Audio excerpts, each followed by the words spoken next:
Hey everyone, Shmokey here. I just got back from seeing Dune Part 2 with a friend. I saw it at a local cinema, Hoyt's Extreme Screen, so it's basically like IMAX. So I got like the best way to see it. Yeah, so this is just like a mini video. It will have spoilers of the movie, and it's like a reaction, out of the movie's reaction. Although I'm back home, so not quite. This movie is good. It's good. I'm happy to report that it is a really good movie, packed full of action and lots of politics. I kept on saying to my friend, "This is Game of Thrones in space." So I know that they're based on novels. Frank Herbert, is it? His novels. I know they did the movies in the '80s that have a cult following, but kind of bombed and weren't received well. But Dune Part 1 was my first introduction to Dune. I know that George Lucas has been inspired by it to make Star Wars in certain regards, like spice and stuff like that. But yeah, don't know too much about the Dune lore, so I'm excited. I was excited to watch this and find out more. And there's a lot to find out. There's a lot of the movie is kind of confusing. There are some time jumps. There is a lot of politics with the different houses and the emperor of the galaxy, I guess. Very Star Wars esque. The Bene Gesserit, the voice people. I don't remember how to say the name. Bene Gesserit, I think something like that. Lots of politics, lots of not interpersonal but interconnecting politics that drives the story forward. Really, you have the different houses like the Harkonnens and Atreides. Of course, Paul Atreides is back in this movie. He is the main sort of character that we follow. Chalamet, I personally could kind of take him or leave him. He's not the greatest. He did okay. He did okay. Like, it's just that I would prefer someone who's like stronger and more badass. But he did okay. And for talking about acting, yeah, Josh Brolin did a great job, and so did Javier Bardem. He did the best job in the movie, I would say. Rebecca Ferguson did a really good job too. Zendaya, not so much. Yeah, I'm just not feeling it. I don't feel their chemistry. They're in love. I don't feel the chemistry. It just didn't work for me. I think it's just a casting thing. Never really liked Timothy Chalamet. I think he's kind of bland. He's America's twink. I think he's kind of bland and stuff, but he did okay. I'm not trying to hate on him. Denis Villeneuve, you hard named person. You're a good director. Yeah, yeah, you're really good. Like Arrival, Sicario, all these things. It was an absolute spectacle of a movie. Uh, it didn't have like a 3 act structure. It had like a 5 act structure. There was these different segments and time jumps, like I mentioned before. There is a new antagonist. I forget all these names. It's confusing, like Game of Thrones in space. There's this house and this person, and it's difficult to remember all of them. But there was a new antagonist introduced.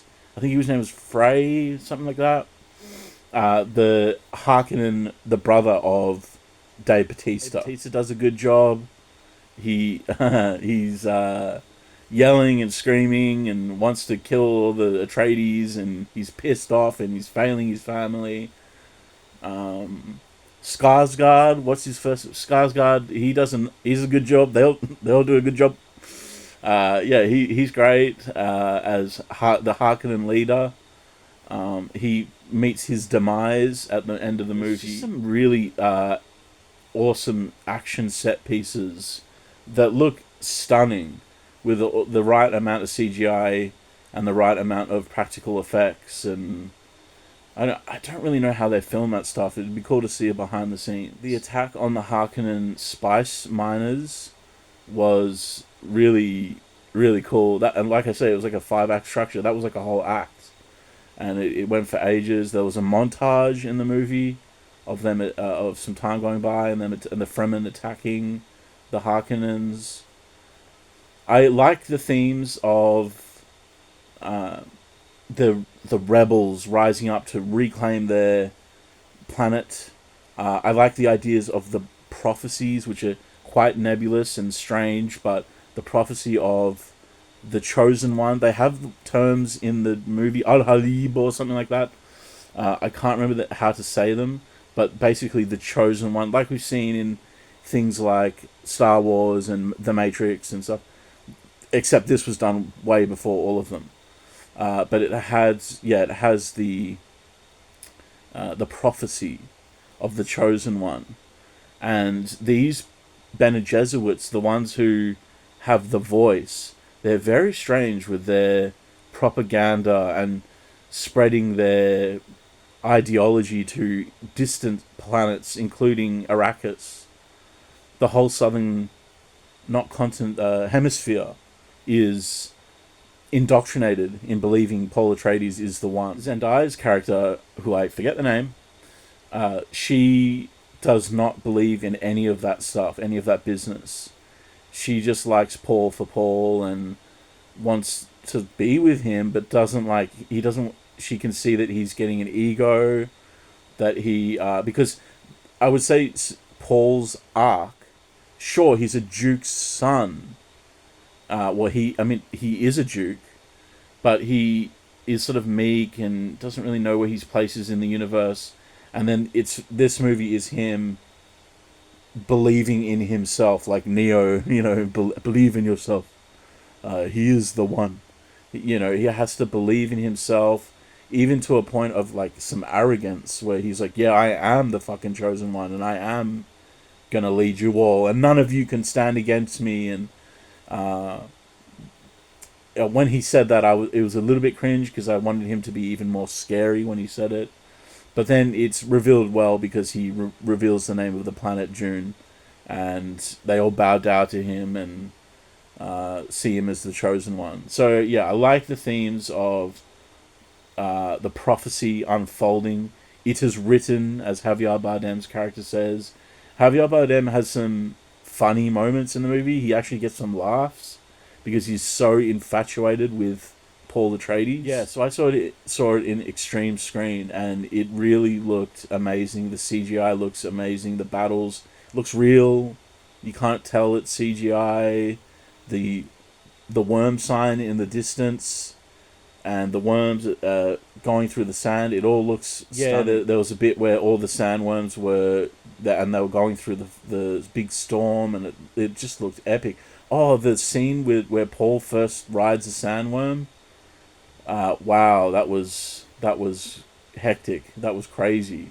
Really, really grateful to be able to see something like this movie. The Emperor. We only see a little bit of him. Christopher Walken as the Emperor.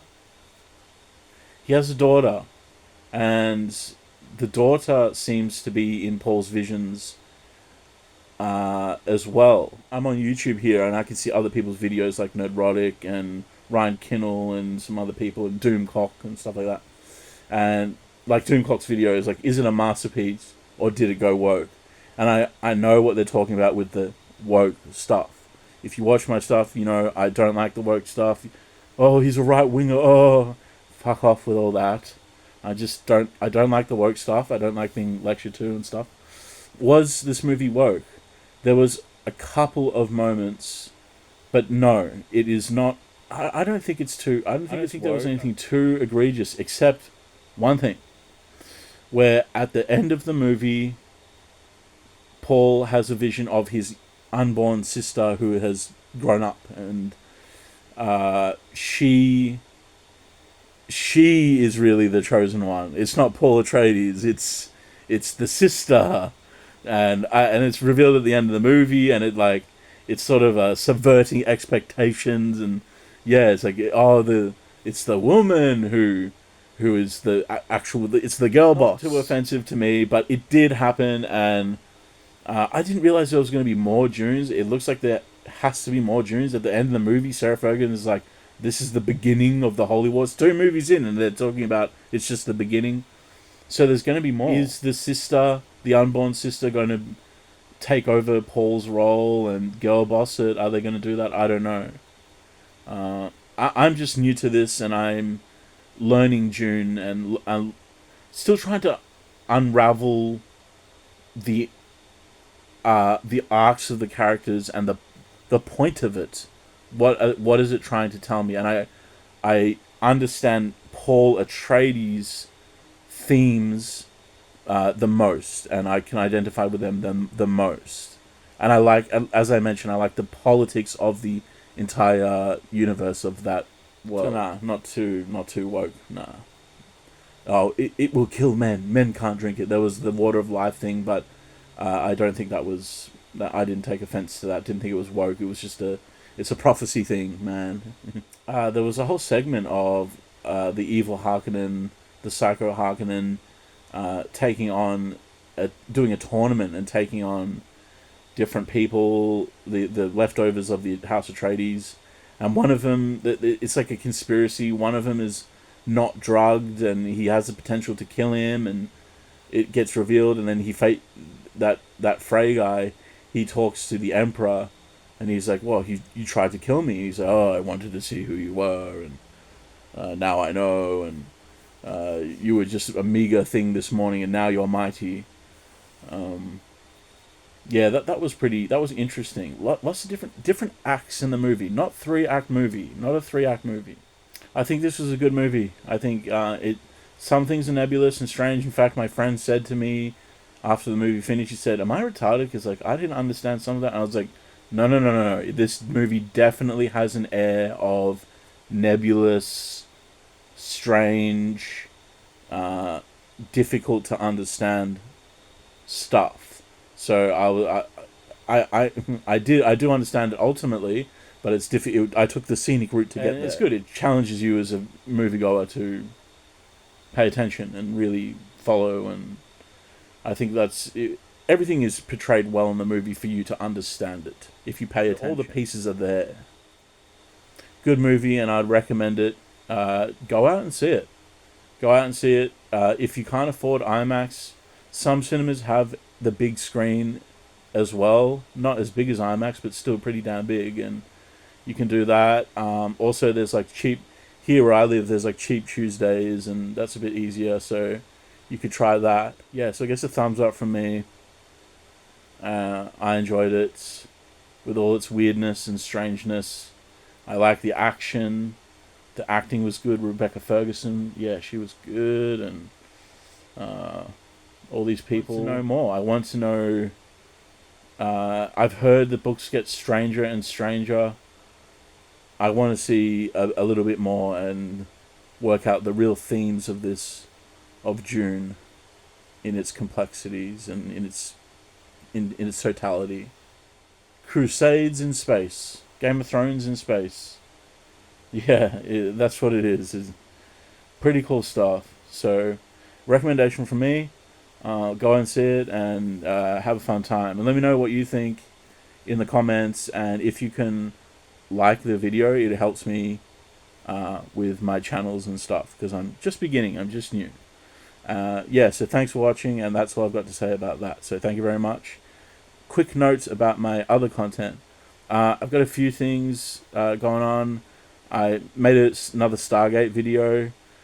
That needs to be, I need to edit it. It's not too good. I just kind of sit back and go, oh, that was awesome.